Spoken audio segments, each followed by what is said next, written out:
sabi nila, di ba, pagka bibili ka ng big bike, baka mabitin ka sa 400. And coming from someone na nag-start din sa 400cc na big bike, na iintindihan ko yung ibig nilang sabihin.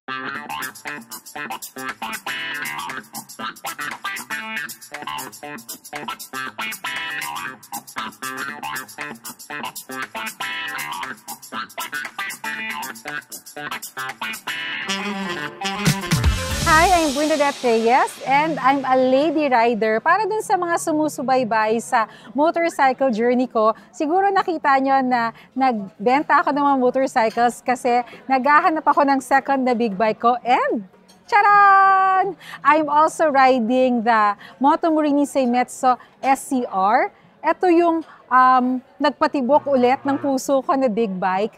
Actually, kung nakikita nyo, mahilig talaga ako sa mga retro classic na mga motorcycles. So this is another retro bike. It's a scrambler na may crossover siya ng adventure. So yung isa ko kasing big bike, cruiser siya, medyo limited yung mga pwede kong gawin na mga ride doon. But with the Moto Morini Seimetsu SCR, mas marami na akong mga adventures na pwedeng gawin sa motorcycle na ito. It's lower displacement kasi yung isang big bike ko is 900cc. This is 6.5 or 650cc. Para dun siguro sa mga ibang lady riders na gusto rin mag-start mag-motorcycle, maganda yung handling ng motorcycle na to kasi sabi nila, di ba, pagka bibili ka ng big bike, baka mabitin ka sa 400. And coming from someone na nag-start din sa 400cc na big bike, na iintindihan ko yung ibig nilang sabihin. Kasi from 400, nag-jump ako into 900. But kung kayo, bagong rider lang kayo and gusto nyo ng merong power yung bike, at the same time, yung hindi na rin kayo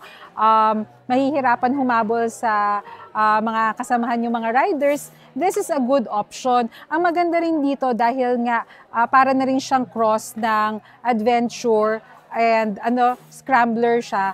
Yung mga off-road, madali na kapag ito yung gamit mo. And price-wise, ang ganda nung, this is really a good value for money. Kasi marami mga motorcycles ngayon na sobrang taas na ng price range. Pero para dun sa naghahanap ka ng budget-friendly, at the same time, nandun yung specifications na hinahanap mo sa isang big bike, ang ganda talaga nung second big bike ko na isang Moto Morini Seimetsu SCR. So I hope na kapag makita nyo ako sa kalsada, don't forget to say hi. And sana, kung nakaya kong mag-ride ng isang big bike at ikaw ay nangangarap ka rin mag-ride ng isang big bike someday, tandaan kung kaya ko, kaya mo rin, tara ride tayo.